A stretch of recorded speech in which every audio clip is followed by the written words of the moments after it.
हरे Krishna. Shrimad Bhagavatam canto 6 chapter 15 Narad तथा अंगिरा ऋषियों द्वारा राजा चित्रकेतु को उपदेश। श्री सुखदेव गोस्वामी बोले, जब राजा चित्रकेतु शोकग्रस्त होकर अपने पुत्र के शव के निकट पड़े मृत प्राय हुए थे तो नारद तथा अंगिरा नामक दो महर्षियों ने उन्हें आध्यात्मिक चेतना के संबंध में इस प्रकार उपदेश दिया। हे राजन, जिस शव के लिए तुम शोक कर रहे हो उसका तुमसे और तुम्हारा उसके साथ क्या संबंध है।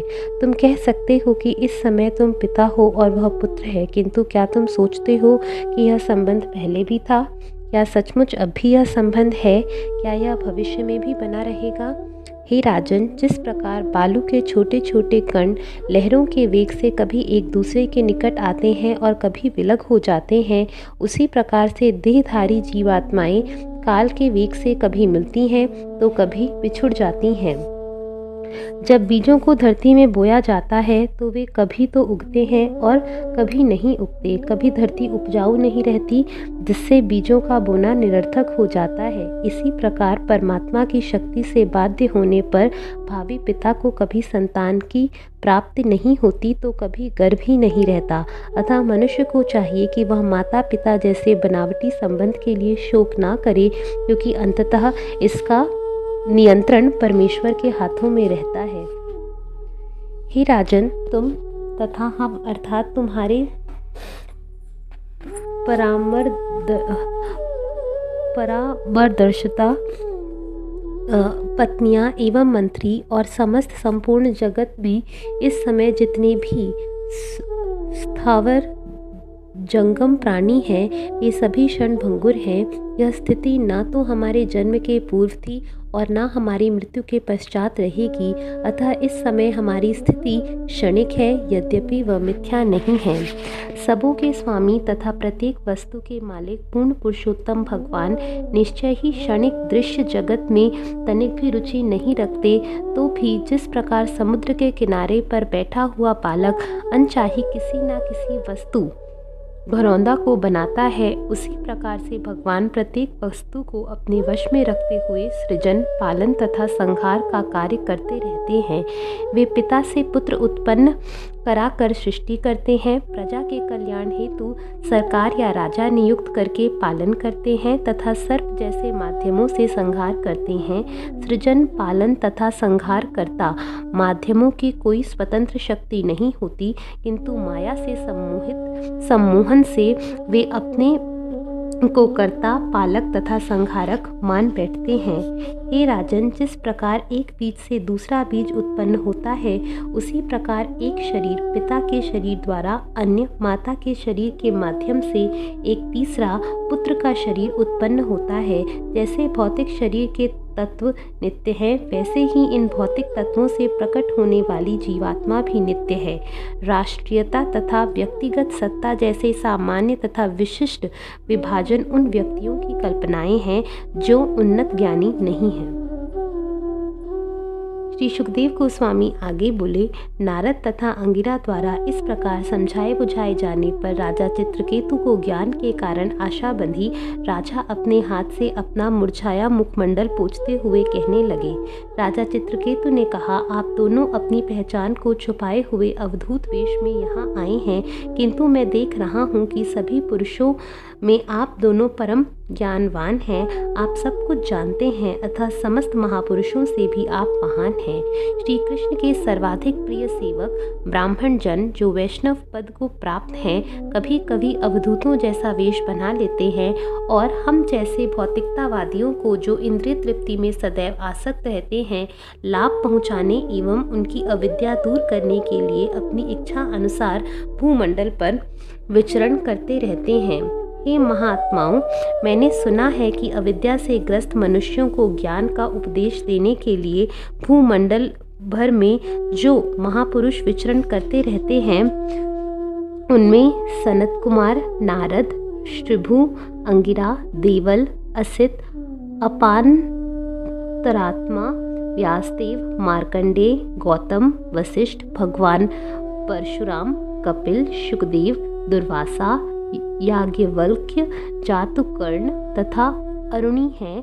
अन्यों के नाम इस प्रकार हैं: रोमश, च्यवन, दत्तात्रेय, आसुरी, पतंजलि। वेदों के प्रधान परम साधु धौम्य, पंचशिख, हिरण्यनाभ, कौशल्य, श्रुतदेव तथा धृतध्वज।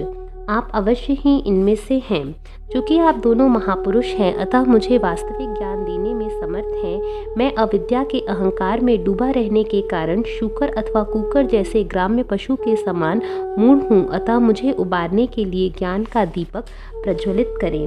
अंगिरा ने कहा, हे राजन, जब तुमने पुत्र की कामना की थी तो मैं तुम्हारे पास आया था। दरअसल वही अंगिरा ऋषि हूँ जिसने तुम्हें यह पुत्र दिया था। ये जो तुम्हारे पास है भगवान ब्रह्मा के प्रत्यक्ष पुत्र महान ऋषि नारद हैं। हे राजन, तुम पूर्ण पुरुषोत्तम भगवान के परम भक्त हो। किसी भौतिक वस्तु की हानि के लिए इस प्रकार शोक करना तुम्हारे लिए उपयुक्त नहीं है। अतः हम दोनों तुम्हें इस मिथ्या शोक से उबारने के लिए आए हैं जो आपके अविद्या के अंधकार में डूबे रहने के कारण उत्पन्न है। जो आध्यात्मिक ज्ञान से संपन्न है उनके लिए इस प्रकार से भौतिक लाभ तथा हानि से प्रभावित होना बिल्कुल अवांछनीय है। जिस समय पहल मैं तुम्हारे घर आया था, उसी समय मैं तुम्हें परम दिव्य ज्ञान देता, किंतु जब मैंने देखा कि तुम्हारा मन भौतिक वस्तुओं में उलझा हुआ है तो मैंने तुम्हें केवल एक पुत्र प्रदान किया जो तुम्हारे हर्ष और शोक का कारण बना। हे राजन, अब तुम्हें ऐसे व्यक्ति के कष्ट का वास्तविक अनुभव हो रहा है जिसके पुत्र तथा पुत्रियां होती हैं। हे शूरसेन देश के राजा, पत्नी, घर, राज्य का ऐश्वर्य, अन्य संपत्ति तथा इंद्रिय अनुभूति के विषय, ये सब इस बात में एक से हैं कि वे अनित्य हैं। राज्य, सैनिक, शक्ति, कोष, नौकर, मंत्री, मित्र तथा संबंधी, ये सभी भय, मोह, शोक तथा दुख के कारण हैं। ये गंधर्व नगर की भांति हैं जिसे जंगल के बीच स्थित समझा जाता है किंतु जिसका अस्तित्व नहीं होता। चूँकि ये सब वस्तुएं अनित्य हैं, अतः ये मोह, स्वप्न तथा मनोरथों से श्रेष्ठ नहीं है। स्त्री, संतान तथा संपत्ति जैसी दृश्य वस्तुएं स्वप्न एवं मनोरथों के तुल्य है। वास्तव में हम जो कुछ देखते हैं उसका स्थानीय अस्तित्व नहीं होता। वे कभी दिखती हैं तो कभी नहीं। अपने पूर्व कर्मों के अनुसार हम मनोरथ का सृजन करते हैं और इन्हीं के कारण हम आगे कार्य करते हैं। देहात्म बुद्धि के कारण जीवात्मा अपने शरीर में जो भौतिक तत्वों, 5 ज्ञानेंद्रियों तथा मन समेत 5 कर्मेंद्रियों का संपुंज है, मग्न रहता है। मन के कारण जीवात्मा को 3 प्रकार के आधिभौतिक, आधिदैविक तथा आध्यात्मिक ताप सहने पड़ते हैं, अतः यह शरीर समस्त दुखों का मूल है। अतः हे चित्रकेतु, आत्मा की स्थिति पर ठीक से विचार करो, अर्थात यह समझने का प्रयत्न करो कि तुम कौन हो, शरीर, मन या आत्मा। यह विचार करो कि तुम कहाँ से आए हो, यह शरीर छोड़कर कहाँ जाओगे और तुम भौतिक शोक के वश में क्यों हो। इस प्रकार तुम अपनी वास्तविक स्थिति जानने का यत्न करो, तभी तुम अनावश्यक आसक्ति से छुटकारा पा सकोगे। तब तुम इस विश्वास का भी परित्याग कर सकोगे कि यह भौतिक जगत या अन्य कोई वस्तु जिसका श्री कृष्ण की सेवा से सीधा संबंध नहीं है, शाश्वत है। इस तरह तुम्हें शांति प्राप्त हो सकेगी। नारद मुनि ने आगे कहा, हे राजन, तुम एकाग्रचित होकर मुझसे अत्यंत शुभ मंत्र ग्रहण करो। इसे स्वीकार कर लेने के बाद 7 रातों में ही तुम साक्षात भगवान का दर्शन कर सकोगे। हे राजन, प्राचीन काल में भगवान शिव तथा अन्य देवताओं ने संकर्षण के चरणारविंद की शरण ली थी। इस प्रकार वे द्वैत मोह से तुरंत मुक्त हो गए और उन्होंने आध्यात्मिक जीवन में अद्वितीय तथा अलग यश प्राप्त किया। तुम शीघ्र ठीक वैसा ही पद प्राप्त करोगे। हरे कृष्ण।